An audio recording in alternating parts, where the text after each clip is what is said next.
Hello to everyone. I'm glad to see you again.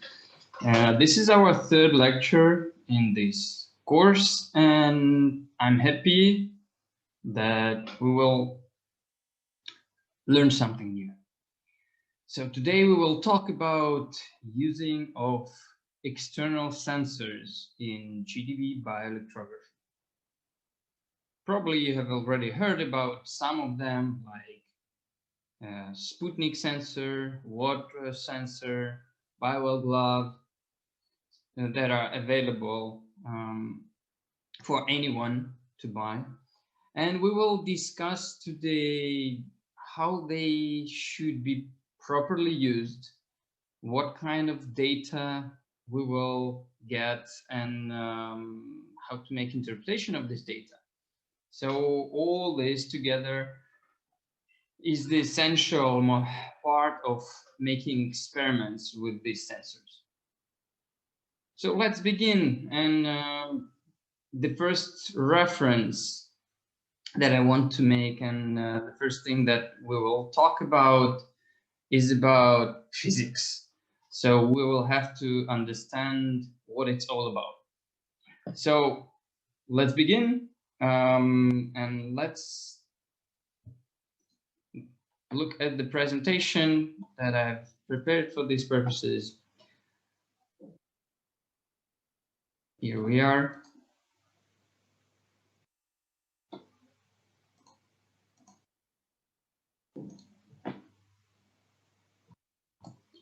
Let's go.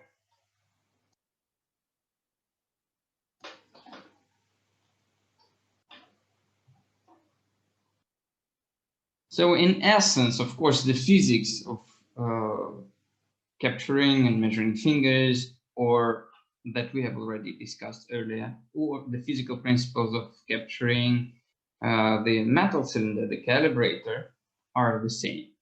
So we already know about this electronic avalanche, etc. And here it's just another case. It's the sensors, different sensors that you can connect to this metal cylinder. Well, it's nothing difficult here, so let's go step by step. Once again, what do we measure? The physical principles. So this is light. So the main parameters of light are area intensity, well, and of course the resulting energy as the multiplication of area times intensity. There was another aspect that we were analyzing with the fingers, the structure of light. And of course, in case of fingers, the structure of light and the patterns that we were discussing and that you have heard in different other lectures on this course is not so useful in case of using sensors. Because in case of the external sensors, you're capturing not the fingers, but the metal cylinder.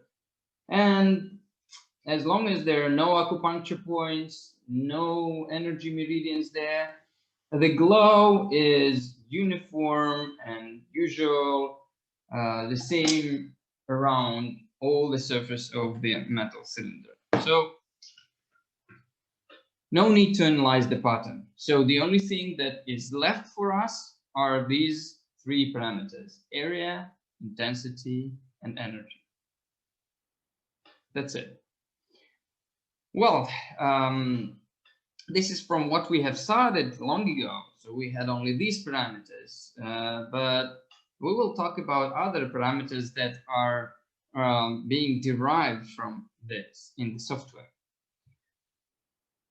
Well, during this process of development of the biowell technology and GDV technology too, we have found out that the stability of the results in work with external sensors is dependent on the type of the cylinder that you are using.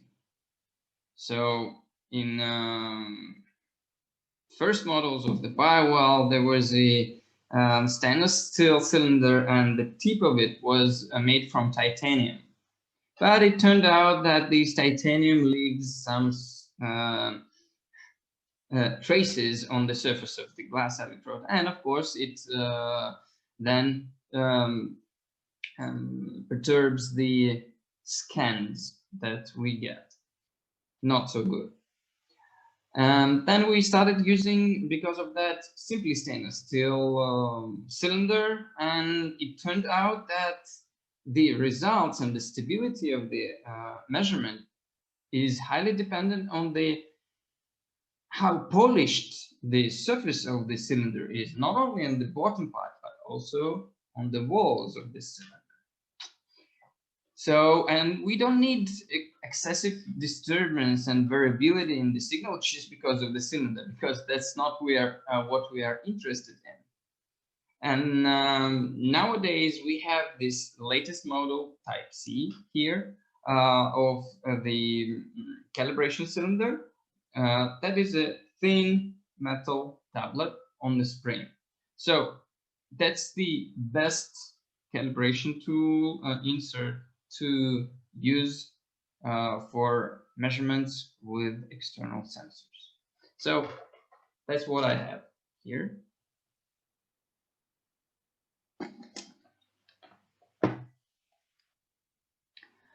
Oh, you remember already this scheme, and we have been discussing this in the previous 2 lectures that we had. The main thing here is that, again, you remember these graphs, the amount of light that we get, the intensity of light that we get is dependent on what is connected to the metal cylinder, to the calibrator. So you see in this case, you see the graph of the dependence of the capacitance of external circuit, and you see the dependence of area on the capacitance, so how much light we get. And I will give you the practical demonstration once again for you to really grasp this and understand what it's all about. Another graph about average intensity of the brightness of the image that we get, dependent on the capacitance. Well, the same story about resistance of the object connected to the calibrator, for intensity and for area. So the result is that increase of capacitance leads to increase of area and intensity, increase of resistance leads to decrease of area and intensity. Any additional object connected to the calibration cylinder will lead to increase of capacitance. Let's try to understand what does it mean in real life, because it's all words, and I know that in theory maybe it's hard to understand what it's all about, specifically if you don't have a technical education. So we will do together with you a small experiment in real time, so you can see what's the essence of this. Let's open the Bible software and take a look at the real-time experiment there. So we close the presentation and we go to the software. Here we are. Well, of course, first thing always to do is to check if the glass electrode is clean and if the device is calibrated. So that's what we will do right now. We go to calibration and click start. So it takes only 16 seconds to do the calibration. Everything will be processed and saved on the server so that we can easily continue our work with external sensors. So this is done.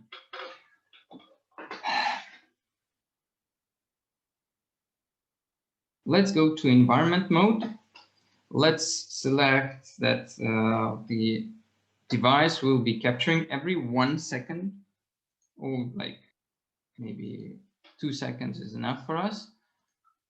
That's okay, click, and we will be concentrated mainly on the area graph, so it will be full screen for us. So let's click start. So here we see the image.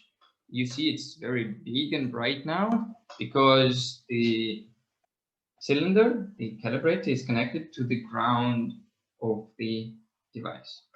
So let's see what it will show to us. So if you look on the graph, you will see that the average area in the beginning is 12,400 pixels, or somewhere around that.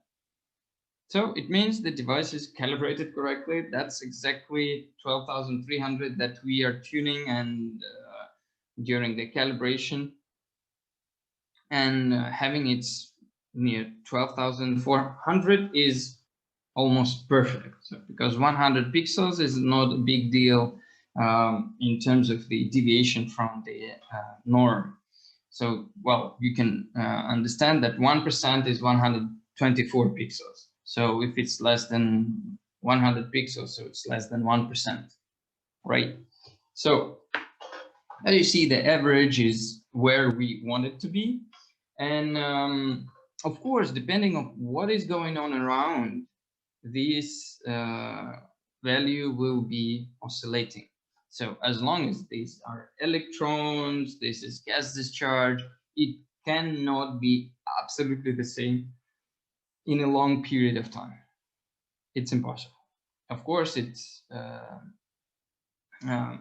changes in time, but after some time, the air under the cover will get to some saturation level, and the curve that we see on the screen on the area graph will also become more stable. And of course, if I touch it, if I connect the touch with my hand the wire, or I move the device, the result can slightly change. But, well, you need to understand one very important thing is that when you have this calibration cylinder connected to the ground, it's that infinite number on the graphs that we were looking at about the capacitance and resistance of the external circuit. So that's the maximum that device can get at this level of voltage that is being set in the hardware level now. So you cannot get actually 15,000 or 20,000 pixels. Well, first of all, because the physical properties of the device stays the same, and physical properties of the air stay the same. Only if you change the air properties, chemical, physical, of course, properties, then the area and the intensity and henceforth energy parameters can change. But if the air stays the same, the parameters will not move anywhere, and they cannot get higher because you don't change the voltage. And in this case, well, let's check and do a real-time experiment. So we will just connect additional wire. You see this pretty long wire.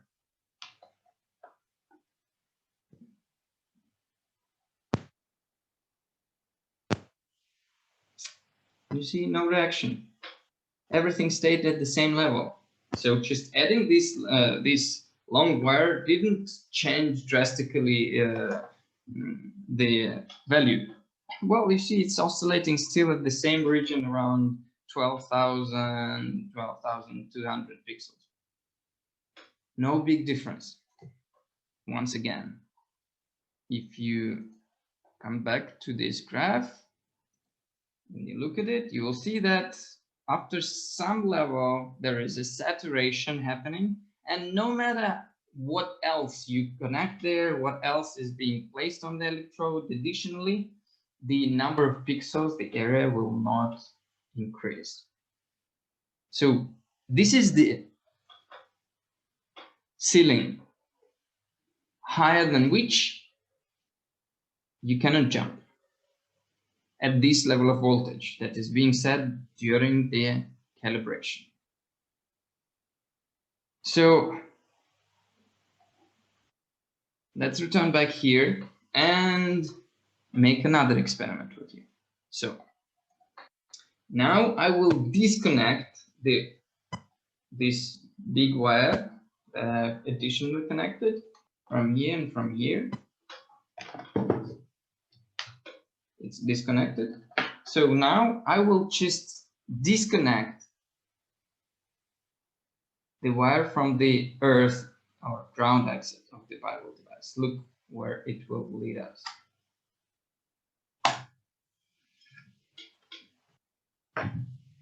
You see, now it's hanging in the air, and you see that now we have something around 4,400 pixels, or even a little bit less. So, important moment. Now I will connect myself, my fingers, to this wire. So, look, I'm taking this wire.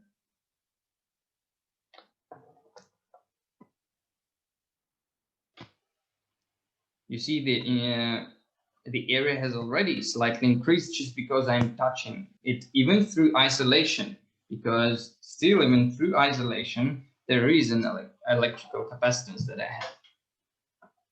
If I disconnect myself, it should go slightly down. Now I'm connecting myself, look. Now my capacitance is added to the electrical capacitance of this wire. And you can see that now our sum capacitance is around 10,000 pixels, right? So you see, my input is something around 5,500 pixels, right? It was 4.5, now it's 10. So it's 5,500 pixels. My body is equal to 5,500 pixels. I disconnect myself and it returns back to the ground position, initial position. Now, instead of myself, I will increase the capacitance by adding wire. So I will be connecting this wire here, one, and now it's all connected. I'm not touching it now. I have dropped it. So you see that just adding this wire has led to increase of the emission 3,000 pixels. Me as a very big body with very high electrical capacitance, I have led to 10,000 pixels, and that's my top score. Whilst this small wire has led to already 7,500 pixels. So this is once again, this is the demonstration that the dependence is not linear. It's like this that you see on the graph. So when the glow is very low, even small piece that you add there, small increase in capacitance leads to a huge increase in pixels in area. Whilst if you add very big object, but it's already in this area of the at closer to saturation, then of course the difference is not so big. And that's what we see on the screen here. So again, you see that now I can connect myself to this wire that I have connected to the previous wire. So 2 wires plus me will give us same amount of pixels. Again, around 10,000 pixels. Why? Because in comparison with my capacitance, this capacitance is really negligible. Small, very small ones. So, and you see that that's maximum that I can give in this aspect. So, but you see that in this case, when we were at 7,500 pixels, and I have touched and connected myself, you see the previous time I have added 5,500 pixels. This time it's much less. Let me demonstrate it here.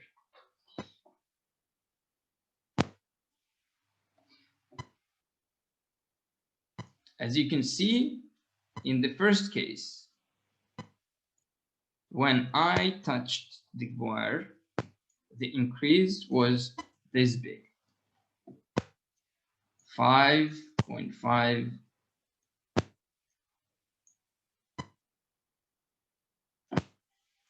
thousand pixels. So you were assuming, I was agreeing with you that it's my capacitance leads to increase of 5.5 thousand pixels.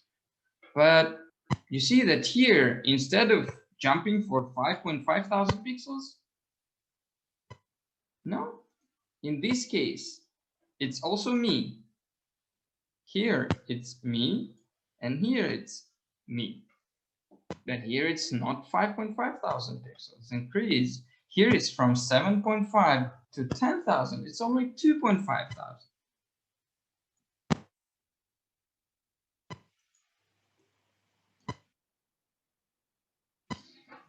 So looking at this graph, what do you think?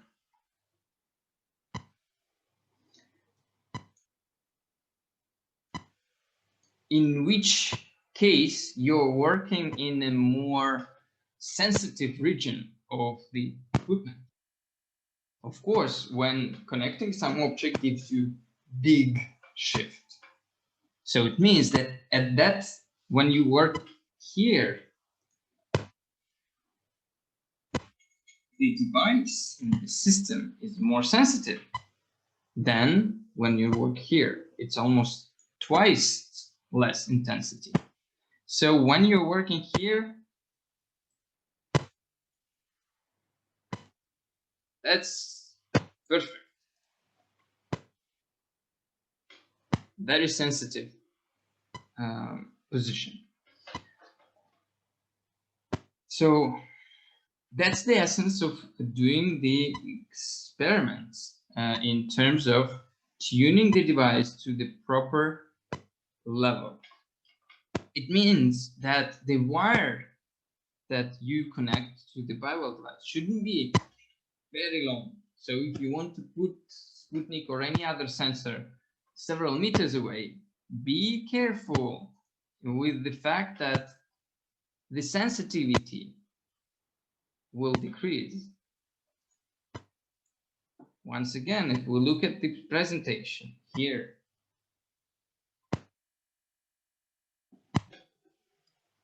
and we look at this graph, you'll see that it's the most sensitive region to work is here. To work here, even enormous change in the capacitance, so just huge changes happening in the environment or in the substance that you are measuring, will give you very small change in the values that most probably you will not see because the noise level will be higher than this useful signal. Of course, the best place to work is when even small change, or say, for example, the same changes here, 50 picofarads, will lead to this shift in the results. So we know that there is a ceiling. So we have seen it, for example, in this case, when I'm working, it is around 10,000 pixels. I'm not talking about connecting to the ground exit. So it's around 10,000 pixels. What is the bottom? So of course, at some level, if there will be not enough capacitance in the external circuit, maybe the gas discharge itself will not happen. So if I disconnect this big wire and I disconnect this wire too, what happens? The electrical capacitance is not enough for the device to give any gas discharge. So it is trying to do that, but it's not able to. So we can try to connect a smaller wire, for example, this big.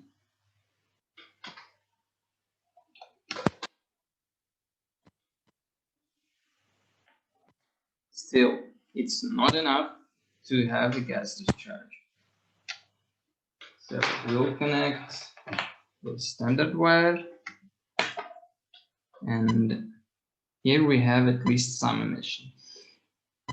So, in fact, the edge of the gas discharge that can be given in biowell is somewhere around 3,000 pixels. So below 3,000, the gas discharge will not appear at all. So it means there's no sense in trying to tune the device to this. So, and of course, when you're working with some external sensor,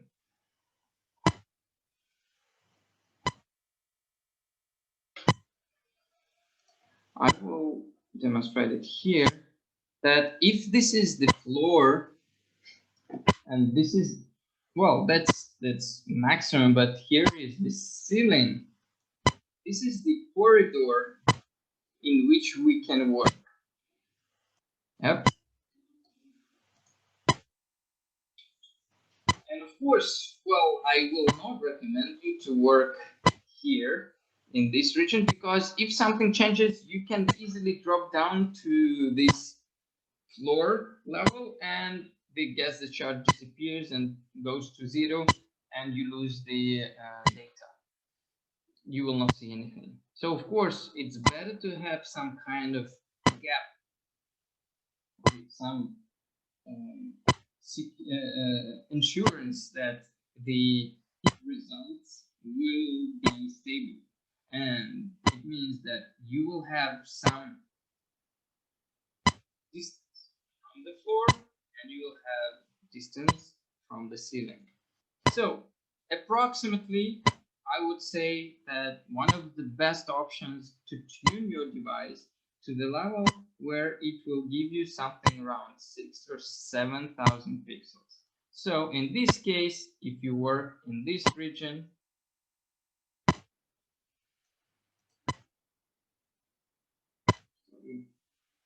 not the color. If you work in this region, it means that you will get pretty sensitive results. So it will be reacting to different changes, even simple ones. So there is some distance to go downwards if anything changes, for example, environmental condition changes, or the air changes itself. And of course, you have a pretty big distance to ceiling. So for the changes to take place, you will see them. Of course, you will not be hitting your head against the ceiling like we've seen here.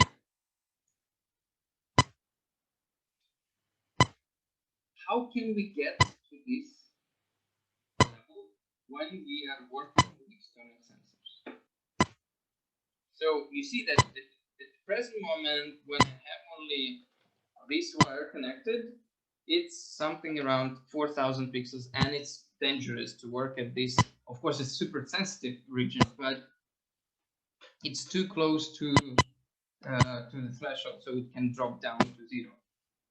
So if we take Sputnik now,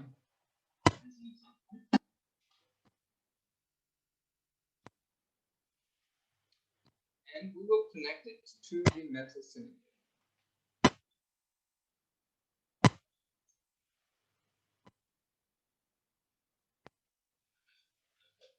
So I take the wire that connects the Sputnik, I insert it to the Sputnik on one side,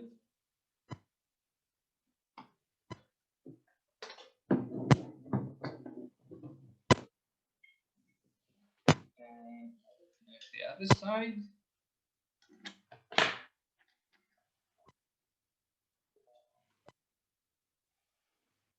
So what do we have now?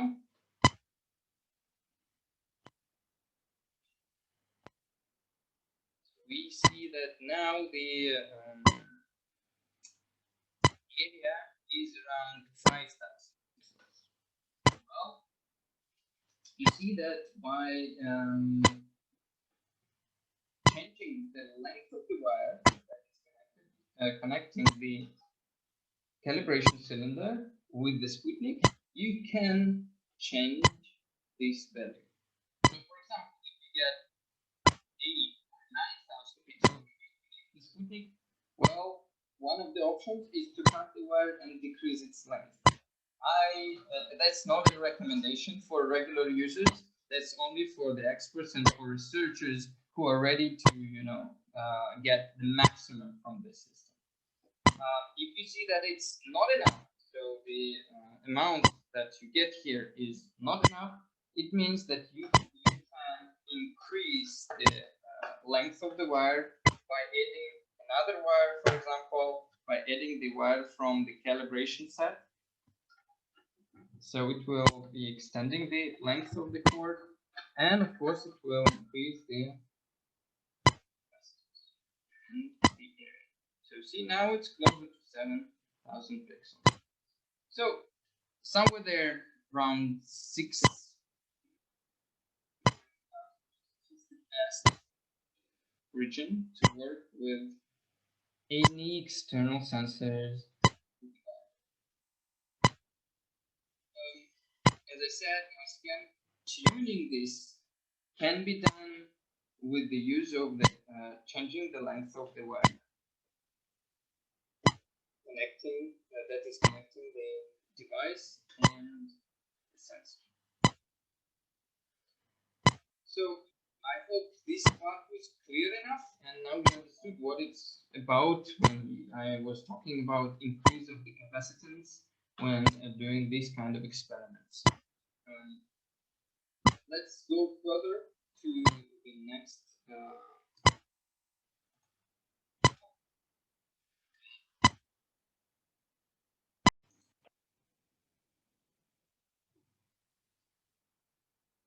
Let's talk about next topic on our list for today's lecture. It is about setting up the experiment with the use of various sensors. And, well, it doesn't matter if you're using Sputnik or you're using water sensor or glove or some other sensor. We will talk about the possibility of creating your own sensor. Rules of setting up the experiment are the same. So let's discuss the main ones of them. Well, whenever you think about setting up an experiment and measure something or measure some kind of effect, you should always think about possibility of other destabilizing factors influencing on your result. So whenever you have some effect influencing and you think that there should be some shift in the parameters, You should think also about other things that can potentially also shift the results that you will get. So we will call all these factors destabilizing factors. And of course, when you work with sensors like Sputnik or water sensor, you should know that there are very many factors that are influencing on the results that you get on that curve that you see on the graph. So with this thing, you have two sensors, in fact. Not only the Sputnik is the sensor when you do the experiment. You should always remember that whenever you do experiment with the GDV, with gas discharge visualization, or EPI, electrophotonic imaging technology devices, you need to remember that the gas discharge, the electronic avalanche itself, is already a sensor, and it's highly sensitive to what's going on around. So it means that the air is sensitive to what's going on, and the air discharge is sensitive too. And then the capacitance of the sensor that you are using is also affecting the reading. So two sensors, external sensor and internal sensor, the air discharge itself. So it means that whatever changes in the environment that will affect either air, or for example, if you put water sensor in the liquid, so then what affects the water or liquid that you are measuring will change the readings. So let's take a look at the list of the factors that can potentially affect the reading.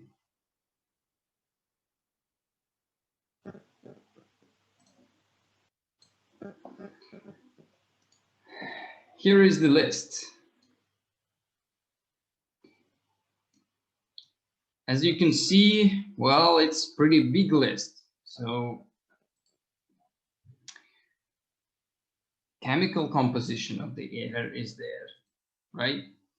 Humidity of the air, it's also connected to the chemical composition. The temperature and the air pressure are also affecting the reading because we are dealing with air discharge.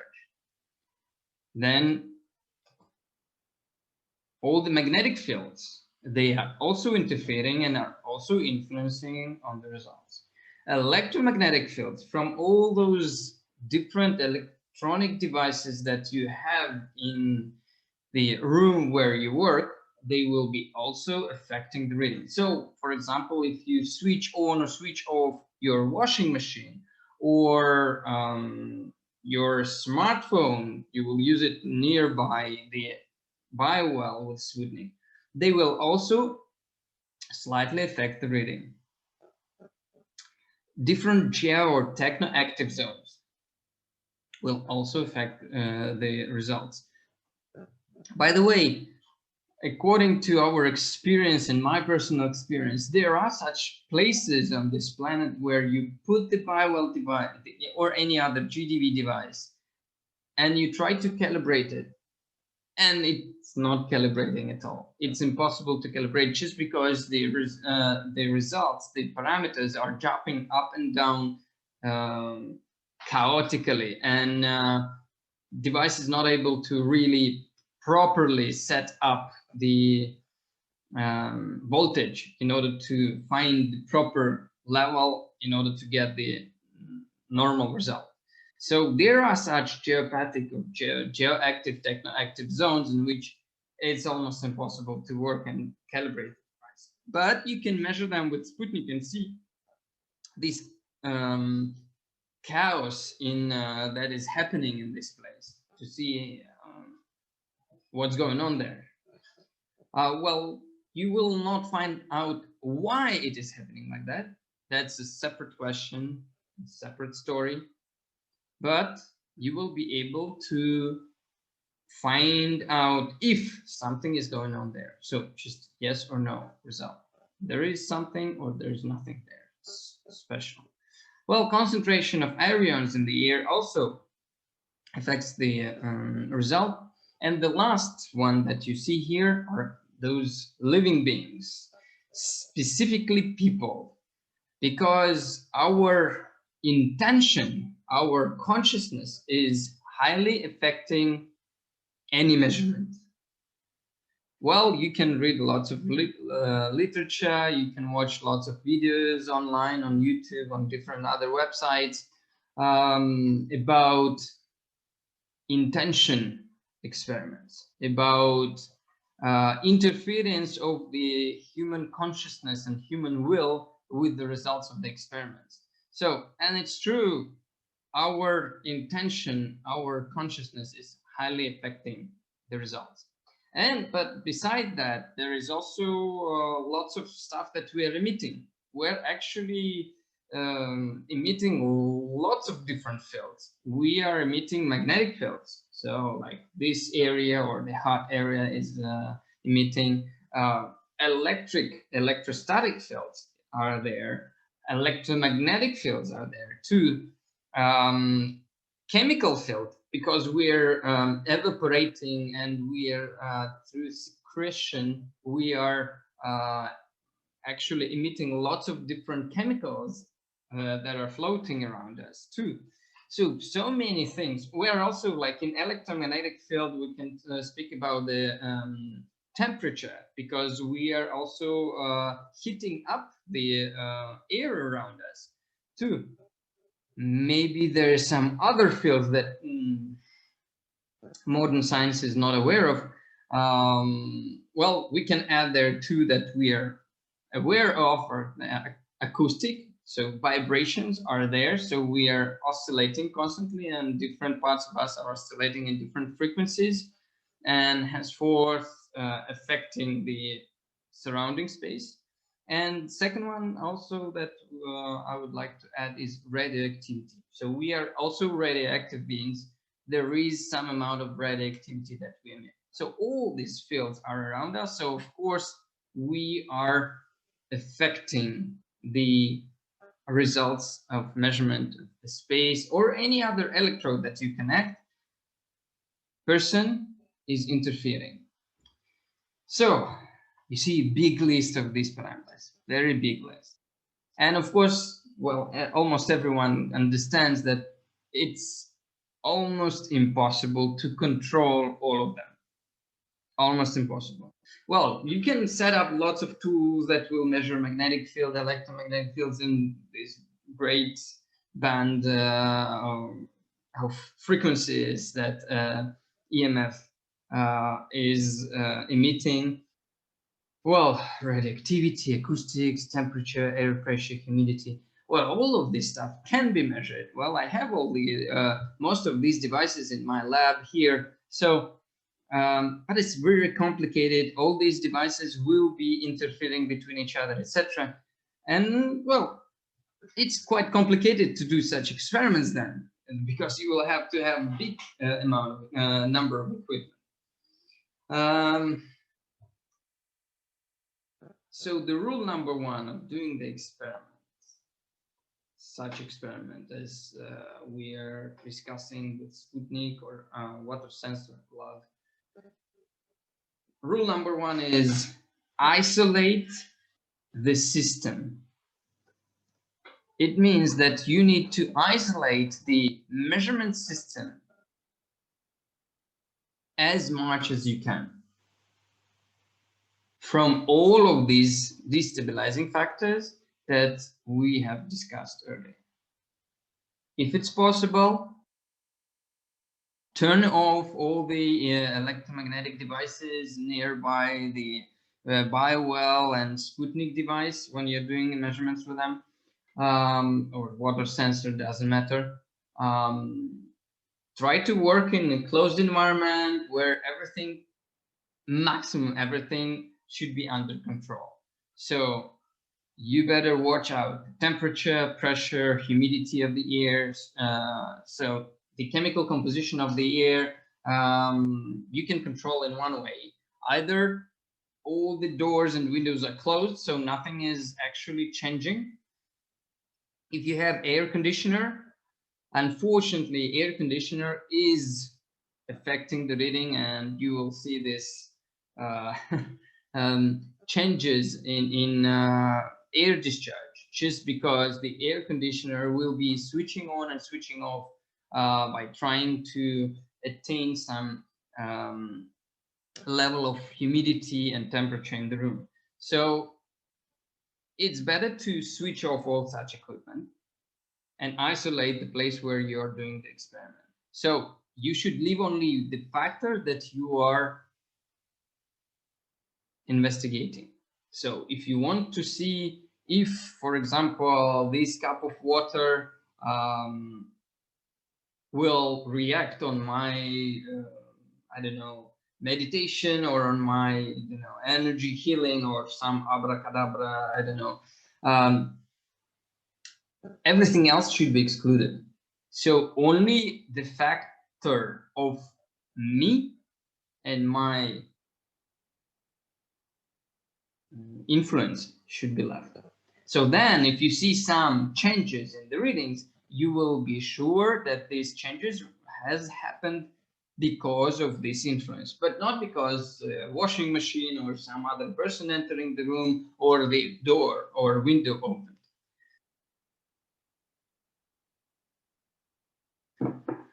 Very important rule, very important. So those factors that you cannot control and keep the same during the experiment, try to at least measure them. So if the humidity or some temperature cannot be controlled, just use the standard thermohygrometer that will be measuring the humidity and temperature during the experiments that you make.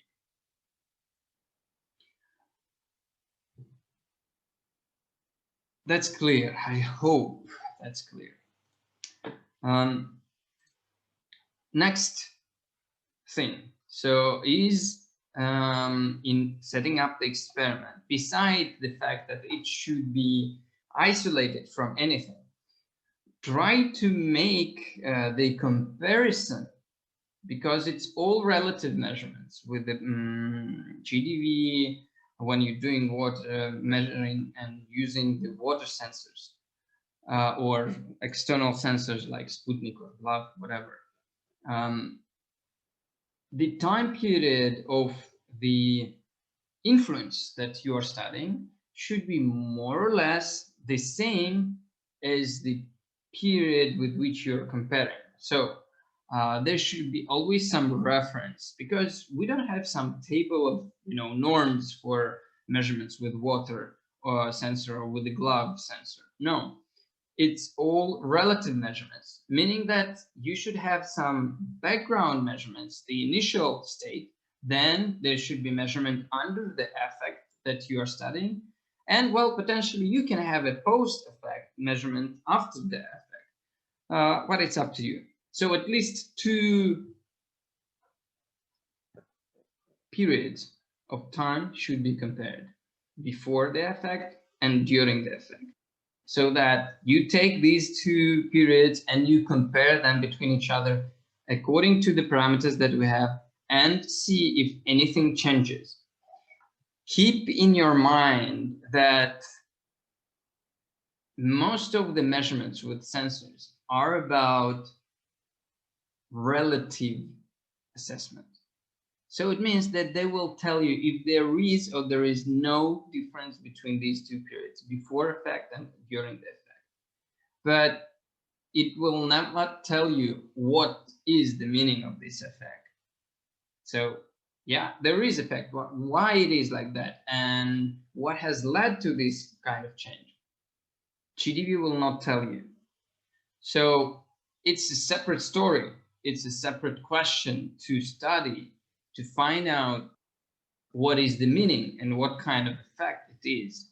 So the Biwell device with the sensors will just tell you yes or no.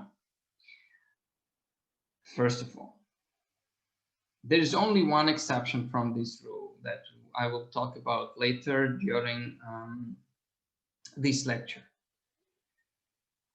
So these are the main rules of setting up the experiment, well, basic ones, and let's continue to the next topic. There is one more thing that I would like to discuss with you about one of the variables that you can take into consideration when you are doing an experiment with either Sputnik or water sensor. You know that in BioWell, you have the possibility to select the period between the consecutive scans. So you can scan every 1 second, every 2 seconds, every 5 seconds, etc. So whenever you set up an experiment, you click environment. Here in the settings, you have the possibility to select the interval between the captures. And of course, the sense of these different intervals is that when you are measuring some kind of effect that is a real long term, for example, you are trying to find out when the earthquake will happen. So of course, there's no need to scan every second and spend a lot of memory space on the server, because, well, of course, these things do not happen just like this within second. There are like hours and days of activity that prevails the actual earthquake. So, for example, some other long-term effects you can also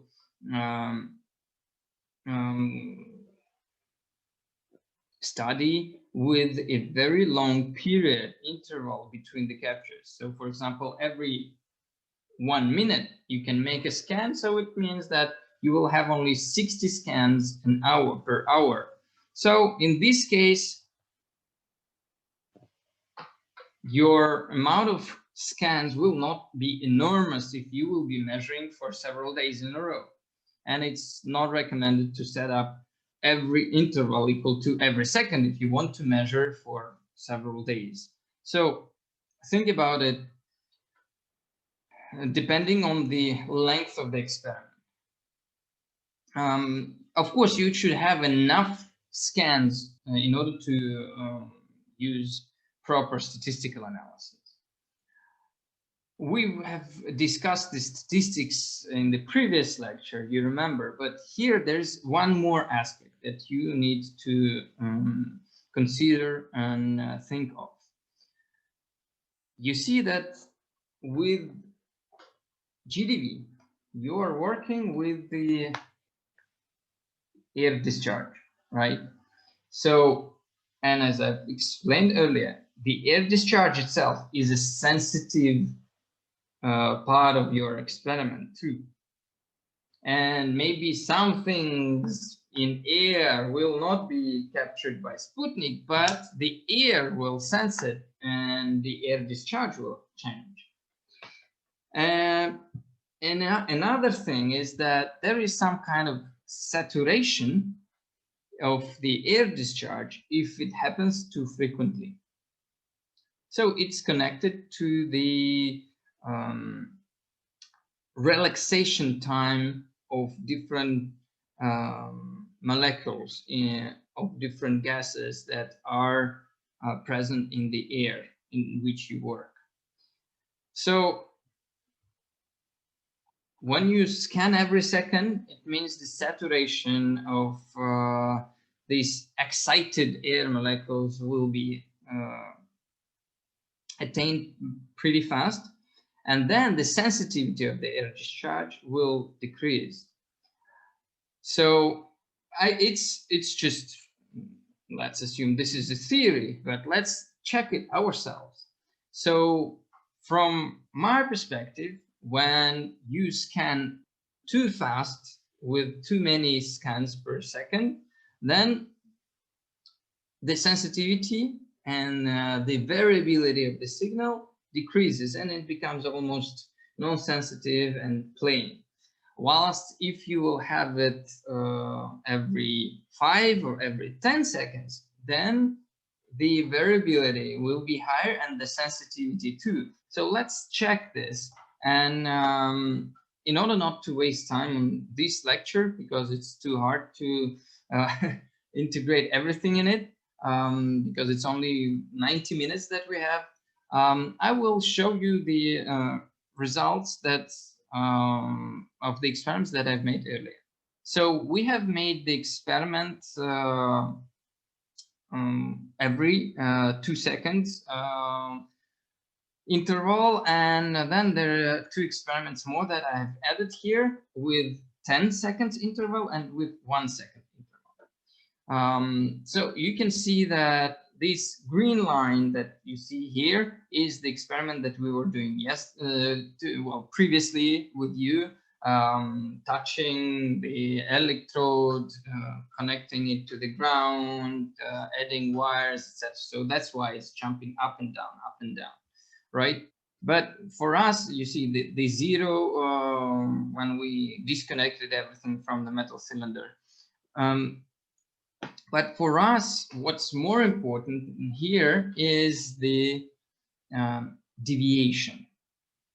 So from my perspective, when deviation is too low, this discharge is super stable, and the more stable it is, less sensitive it is.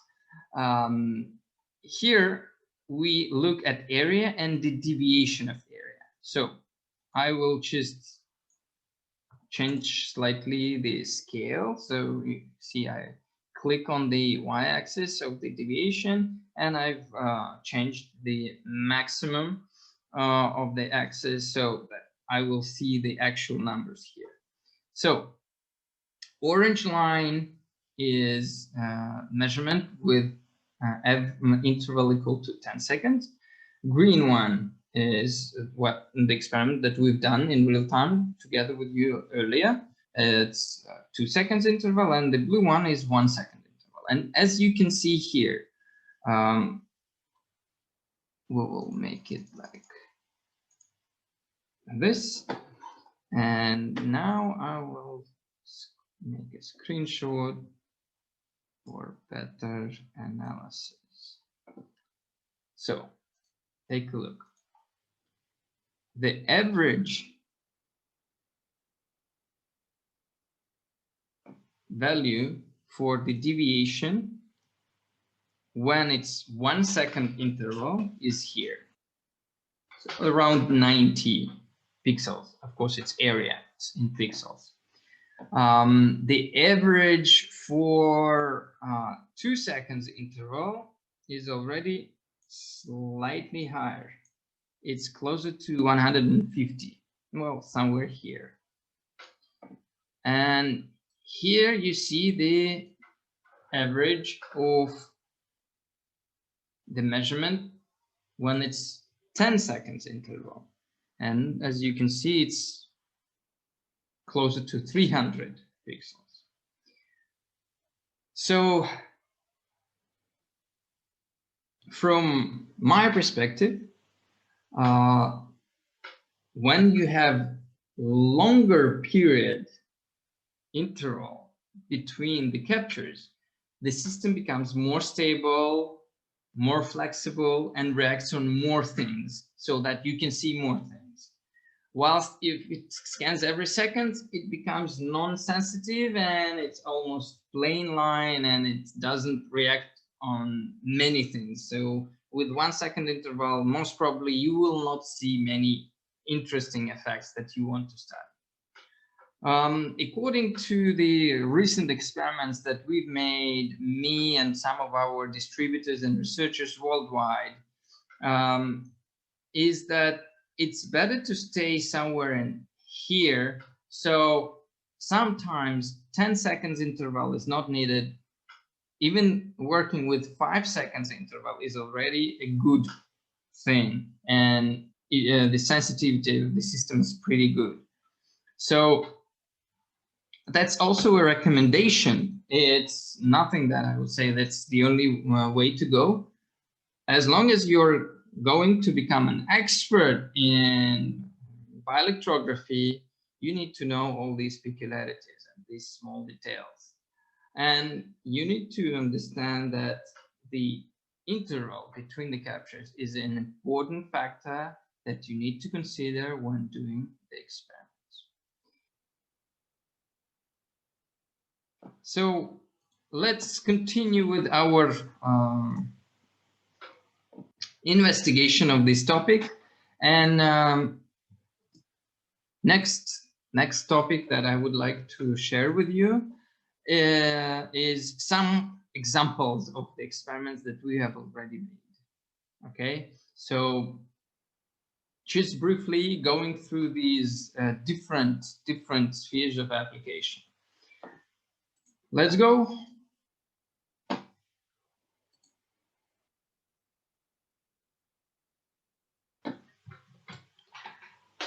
So once again, if you have forgotten, these are the main parameters that are being calculated in the Firewall software.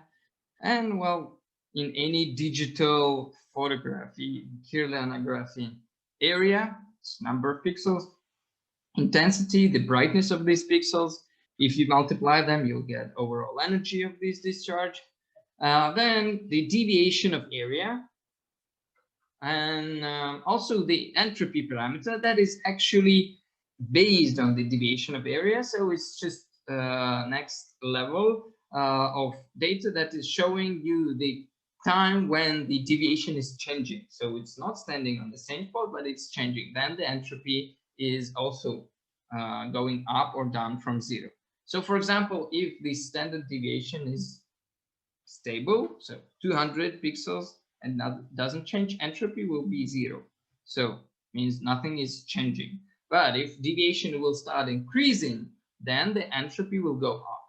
If the deviation will go down, it will be dropping down from 200 to 100 pixels, then the entropy will also go down too. So meaning that the time dynamics are becoming more stable. So, well, it was not so easy to study all these things through the years, and we were studying the effect of the relative humidity, of temperature, and seeing if they drastically change the results. And it turned out that these small changes in the humidity and in temperature that are usually happening in the room or in a concert hall through the event are negligible. So in many aspects, the temperature doesn't change much. It's just maybe 0.1 degree changes. Well, within several hours, of course, it can change for 1 degree or something, but not significant for big changes in the results of the GDV device and Sputnik, for example. Of course, the temperature is also here, like relative humidity. And you can see that when the scans are happening, you see this normal deviation here. It's around 100 pixels. And you can see that here you have the orange line zone in the graph. That is the time when I have turned the radio station, the music center, and it was playing several songs within those, how many? It's just 20 minutes. And as you can see from the graph, nothing changed. So Sputnik with the device and just some standard music playing and nobody in the room, there was no people in the room, no actual reaction of the Biowell device with Sputnik on the music, just acoustics. So just this standard music acoustics doesn't actually change anything in the environmental conditions. But what's interesting is when you play the same music, but with people sitting in that room, because people will be reacting to this music pieces, then there will be some reaction, but the Sputnik will be not reacting on the music, it will be reacting on the emotional reaction of people to that music. Okay, so another thing is that we have checked is if Sputnik is reacting on the movement activity. So, because some of the scientists, when I was presenting this different results of measurements with Sputnik, were saying, "Oh, you're just measuring the movement activity of people in the hall. That's it." So I said, "Okay, I think it's not the case, so I will check it." So, and this is one of the experiments when people were sitting in the room on same spot, not moving anywhere. So they were just sitting and talking through this experiment. So you see, it's something around 1 hour length. First third is when we had vivid discussions. We were talking about this experiment, discussing the theory, etc. Second half, in the middle, the gray zone you see here, is the time when I was speaking and explaining. And then the third part is when everybody was silent and doing meditation. So according to the results that you see on the screen, the time of the meditation is showing us the lowest deviation, whilst when we were speaking and discussing, even though we were all sitting in the same spot, not moving, not doing anything, just talking, has shifted the deviation. So it means that it's not only the movement activity that is affecting the reading, but it's mainly, to my mind, that is the state of people that is affecting the reading. So when people went to the meditation, the deviation of the area has lowered down.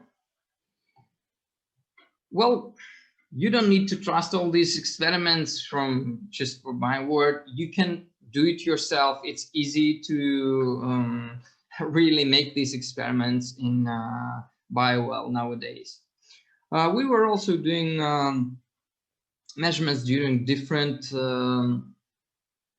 natural phenomena. For example, during sun eclipse in 2008, when there was a big sun eclipse in Siberia, in the eastern part of Russia, where Dr. Kortkov went with several devices and measuring them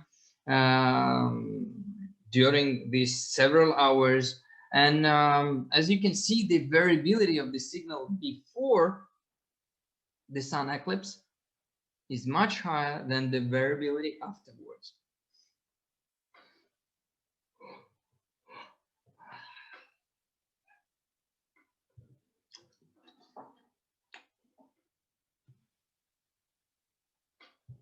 As you can see on this graph, the line became very smooth and straight after the sun eclipse, whilst it was pretty, unstable before the sun eclipse.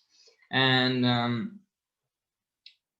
the same results has been demonstrated on other devices that were standing in other environmental conditions, in rooms, in outdoors, in the nature, or in even hypomagnetic camera.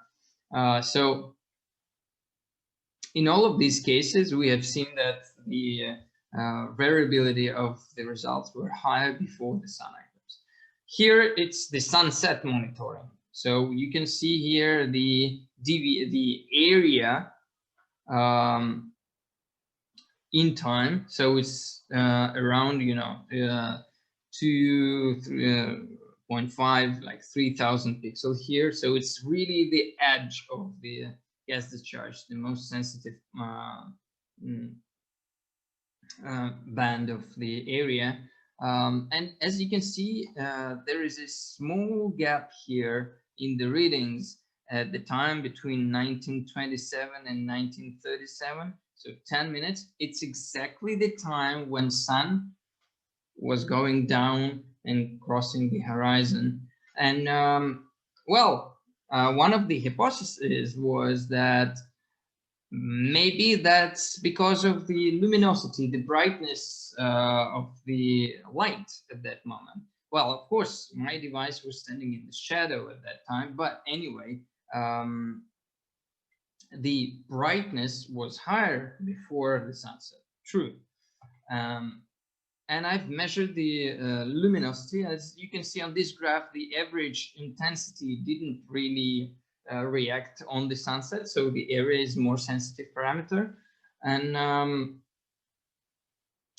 that's the graph of luminosity. You can see that it was slowly changing and going down through the time, starting before the sunset, and then slowly going down and almost to zero at the time when it went to 9 p.m. So yeah, that gap on the area graph is not because of the luminosity, the brightness of the sun. So it's something else. And until now, I don't know exactly with which physical parameter the Sputnik measurements are correlated. Still unknown.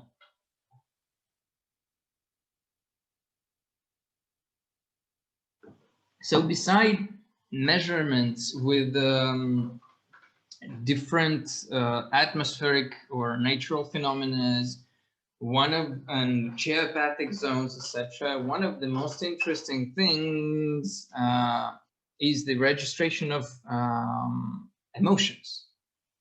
And that was one of the main topics of application of Sputnik in the beginning. We were doing first experiments during different theatrical musical performances in philharmonic halls, in concert halls, etc. And here you see the example of one of the concerts when the choir was singing. And these green lines that you see on this graph are the songs.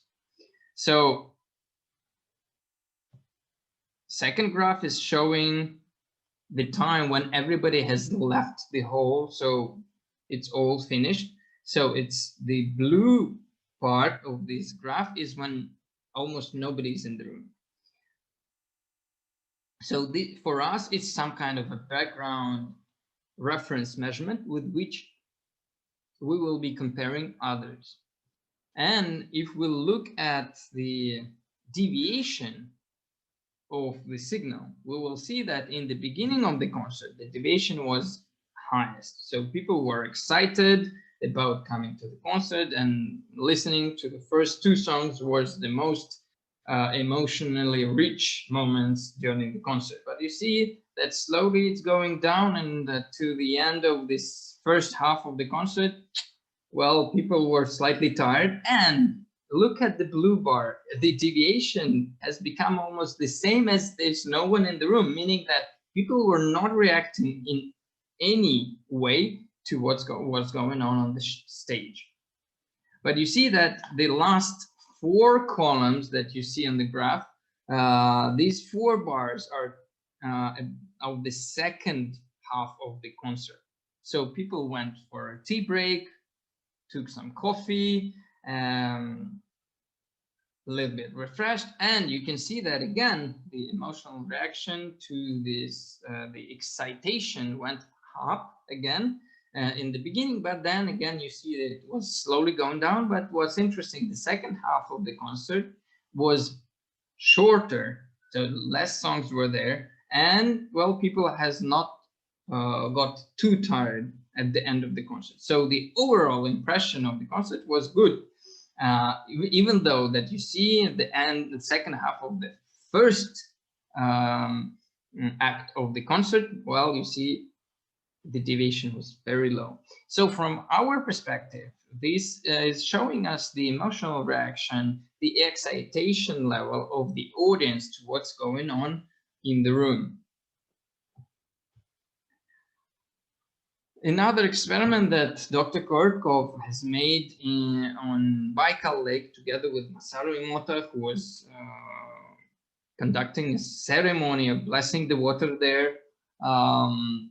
You can see on this screen, and you can see that the deviation, well, the difference between the scans is from 7.5 thousand pixels up to 9,000 pixels. It's pretty big difference through simply 1 hour of measurement. So it was really high variability in signal depending on what was going on nearby. So the start of the ceremony, then the meditation, then Masaru Emoto presentation, then collective meditation and blessing of water, and it's the end of the event. And depending on what was going on, the signal was different. So we have made the conclusion that the biwell with the Sputnik, the GDV device with the Sputnik, can sense the emotional reactions of people on what is going on. And of course, people are affecting the surrounding space and the measurements of Sputnik. Of course, when I was doing these experiments back more than 10 years ago, in 2009, 2010, I was doing experiments and studying them a little bit before the event. So each time I had some kind of graph and a piece of graph that, as a result when there was nobody in the room. So empty, no influences, nothing. And what I found out and what I've seen, that the variability of the signal is different in different rooms, in different halls, in different places. Not the absolute level of the area or intensity. It was not so interesting for me because I knew that it's just because of the chemical composition of the air. So the energy and the area and intensity can be higher or lower. It's just the chemical composition. So what? Okay, there's more ozone, there's less ozone, there's more oxygen, less oxygen. It's not so interesting, in fact. But for me, the most interesting parameter was the deviation of the signal. That is not connected to the actual chemical composition. And I've noticed that this deviation is different in different rooms. So I thought that maybe each room and each place has its own energy or own level of activity of this variability of signal. And I've started measuring rooms and different places when there was no one there. So, and of course, well, people were asking me to do the measurements in different specific places, for example, in places where some ghosts are, or people think that they are there, or for example, where cats are sitting and staring in some spot, so they were thinking that some kind of ectoplasma is there. So I was placing this Sputnik with GDV device there, and I've seen that, as in this example, you see there were some chaotic splashes. See, like in average, it was like 200 or up to 300 deviation in pixels. And you see that in some moments it went up to 8 or even 900, taking into consideration that there was no one in the room and the device was disconnected from the mains and it was working from the battery. So there were no external factors that could potentially lead to such changes. So from my perspective, and that's the conclusion that I made, is that, yeah, potentially there is something there that is affecting the reading in this way. Well, of course, I cannot say what it is exactly, but I have registered it. Let's one more example of such experiments. So the green line that you see here is the comparison line of the measurement in a neighboring room where everything is normal and standard.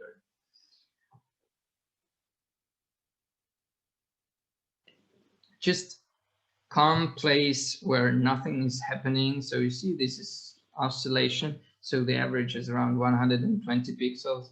So pretty stable, stagnant place, I would say. And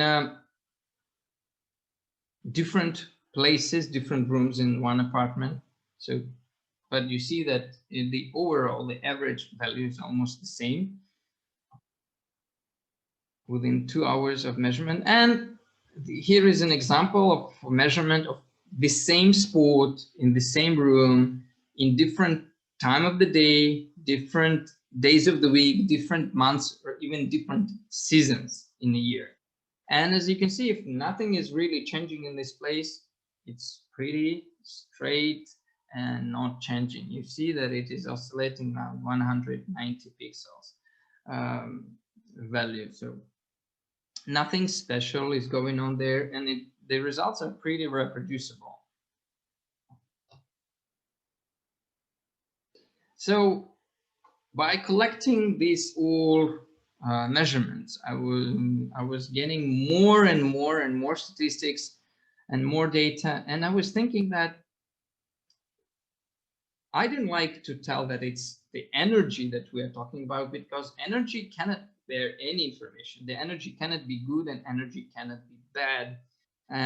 But the level of activity or variability of these environmental conditions can be an interesting factor to consider. So I decided to find out how this is related to how people feel in these places. So I have proposed a parameter called activity level of environment. So it's a measure of overall variability of all physical and chemical and structural characteristics of environment and time. The concept is very simple. So when you do the measurement, not only with the electrography GDV device or with any other device, if the results are really stable and going smooth and straight line, then it means that this place has low activity, low variation, low activity. But if you measure any parameter, even with Sputnik or with thermohygrometer, with radioactivity meter or any other device, and you see that the results are jumping up and down, so variability is high, so it means this place is active. So that's simple. High variability meaning high activity, low variability means low activity. That's it. So ALE, activity level of environment parameter, is about variability of the signal and time. That's simple. So idea in the biowell has been integrated according to the research that I've made back in 2009 till 2012. The concept is that there should be some normal activity in which a human being feels okay. Okay, of course, if the activity is slightly higher, so this of the place, then it's good to work and do some sports in this place. If activity is slightly lower, it's good to sleep and meditate and relax in such place. But the idea of this concept is that so-called abnormal zones or geoactive or different types of abnormal zones in the space can be of two types. They can be either hyperactive or can be hypoactive. Both of them are not good for a human being. When the environment is hyperactive, then your metabolic activity as a human being is also going up. So it means that you burn your inner resources fast, you get tired, and you switch off fast. When it's hyperactive, all your metabolic activity also goes down, because we are constantly adjusting to environmental conditions. And henceforth, you will wish only two things: either to sleep, either to refill your energy reserves, to eat. So when you enter the room and you feel that you want to sleep or you want to eat, it means this is hypoactive space. When you enter the room and you feel that you are heating and you're burning like a candle, it's hyperactive place. And I was doing such measurements in different places. And first of all, I was measuring bedrooms. So you can see here 4 cases of the activity level of environment results. And you can see here 20, 40, 65 or something close to 70 and more than 80. And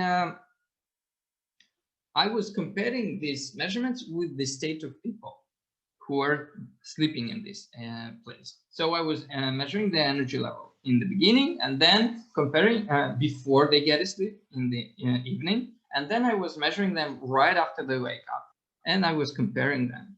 And as you can see in here, the biggest drop in the energy, in symmetry and loss of balance was when the place is too hypoactive, too stable. When the place is too active, still the small loss of the balance, small loss of the symmetry and more chaotic measurement, the emission was there. So again, it was not so good when it's hyperactive too, but people, these people whom I was measuring were handling hyperactive place better than hypoactive, because usually during the night people need to recover, so processes should be fulfilled. As you can see, the best results of increasing the energy, gaining more smooth emission, and increasing the balance, the symmetry of the between left and right hands was attained at these average levels. So it means that the concept of this normal region is correct. The last thing that I need to explain to you during this lecture is that what we should look at, in fact, when we are working with the sensors, with the BioWell or any other GDV device, is that whenever you work with Sputnik sensor, water sensor, or BioWell glove, or by the way, you can take any metal rod, non-corrosive ones, of course, because the corrosion will be affecting your reading afterwards.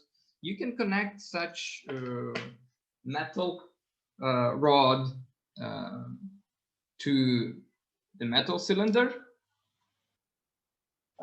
to the wire, and then put it into the flower pot, for example, or in the wood, or in any other substance that you want to measure.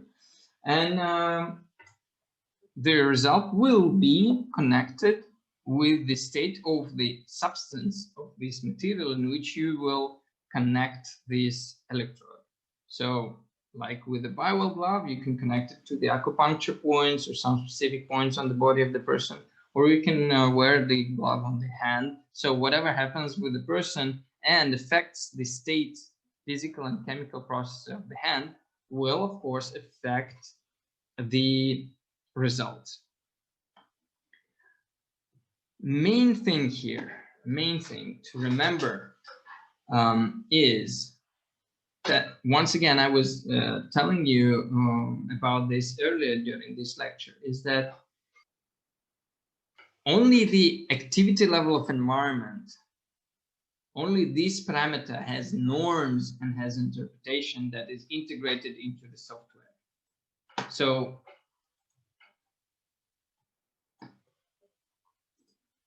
if we go to the Biowall software and we'll open some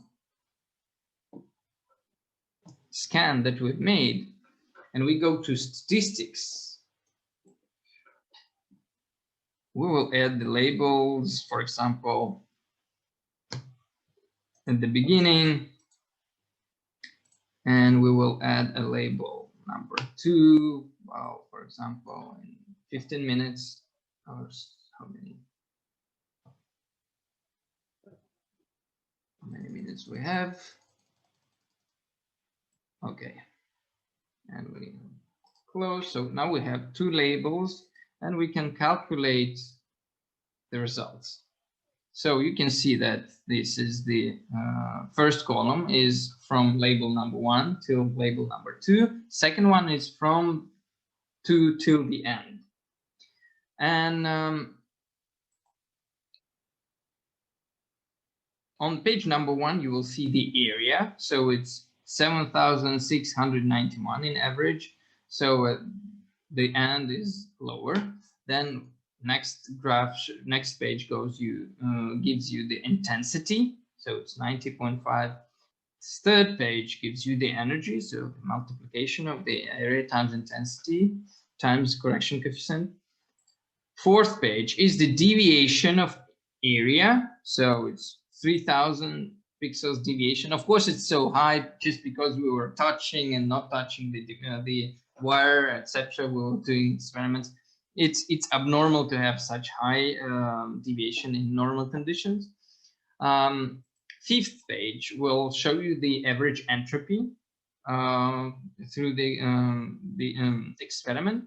And if you have more than 360 captures in between 2 labels, you will have sixth page, activity level of environment.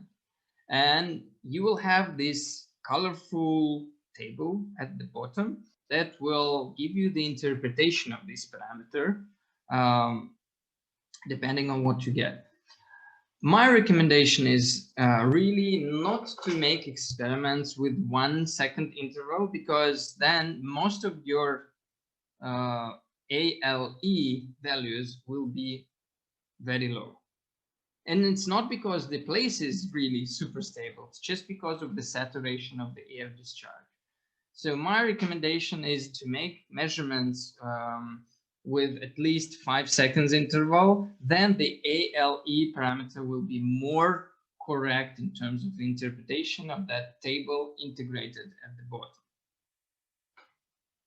In all other cases, in all other parameters that we have in our software, area, intensity, energy, deviation, and entropy, all of these parameters are giving you the relative data.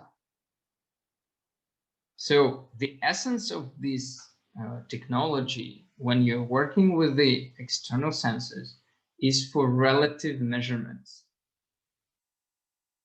Relative, meaning that you can understand if there is or there is no effect that you're studying. So sensor, water sensor or Sputnik sensor has registered this simsalabim rahatib lukum effect, or some meditation effect, or some other effect, influence that you are studying, or no? Did it register or no? What kind of effect it is? It's very hard to say. So first, one of the main applications is just to say yes or no. Does it work or it doesn't? So you have some kind of special pen that should be activating water or should be activating the space around it in 1 meter radius. Well, you can measure with Sputnik for 30 minutes, for example, before, then you put this special activated pen nearby for half an hour and compare these two half an hour between each other and see if there is a change or there is no change in area, intensity, energy, area deviation, or entropy. That's it. Yes or no. There is effect or there is no effect. So why you have or you don't have an effect, that's a different story. And what kind of effect it is, it's a different story. And usually these external sensors will not allow you to tell what kind of effect it is. The only exception, again, it's always some kind of exceptions from any rules, there is a but. The deviation of area and entropy also, because it's directly connected with the deviation parameter, has some meaning. So for example, when deviation goes down, it means the place or the space or the substance that you are measuring becomes more stable and less active. Is it good or bad? Well, it depends what you measure, what kind of substance you are measuring. For example, if you're wearing a glove on a human being and this human is meditating, then deviation going down, so the activity going down, is pretty normal. So during the meditative state, person's state should be more stable, and so the deviation should go down. That's correct. So there is interpretation of the area deviation entropy parameter, but if the area was 6,000 and then went to 7,000, okay, the capacitance has increased.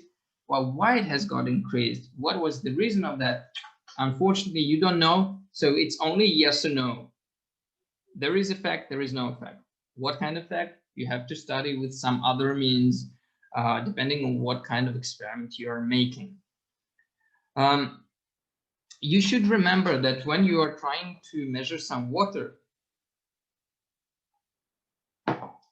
it's not correct to compare the area of water from one bottle and the area of emission of the water from another bottle.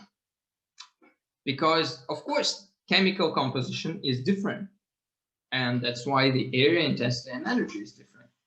But even if you're comparing two waters or two liquids with different chemical composition, or you're comparing two rooms with, of course, different electromagnetic and air, chemical composition of the air, also different. The area, intensity, and energy is not really important and significant because, well, that's just different air. So what? But the deviation of area or entropy to, well, first of all, the deviation of area are the interesting parameters to consider. So when you're comparing two different places, first of all, you need to look at the deviation. If you're comparing in the same sport under the same conditions, then any parameter change is giving you a yes or no. So there is effect or there is no effect. So if you take the same bottle of water and you measure it before and then you do some kind of manipulations with it, non-chemical manipulations, I mean, and you see some changes in the area parameter, for example, then yeah, something has changed. Something. What exactly? You need to investigate and study further on with other techniques. If you're comparing chemically different waters or different liquids, the only parameter that you need to consider is the area deviation. Well, I hope it was clear, and you can find more material and videos about this on my YouTube channel, for example. Read the manuals. Of course, many of these things are explained in the manuals about BioWell and about Sputnik. So you're welcome to read it and study it. And I just want to thank you very much for your attention. Postscriptum, please read the manuals. I don't want to waste time during such lectures that are only so limited for 90 minutes only. about how to put the label on the graph and how to click the statistics button on the graph, because all of this is explained in the Biowell manual. All the buttons that are available in the Biowell software are explained in the manual that you can easily download on the website or ask the local distributor of the Biowell company for the translated version of this manual. Either it will be French or Spanish version. You can ask Christian Borders and he will provide it to you. So putting the labels, clicking the buttons is so simple so that you can read in the manual. I have tried to explain you the more sophisticated and not so simple things that are important in work with external sensors. So thank you very much for your attention, and well, see you on the next lecture. Bye-bye.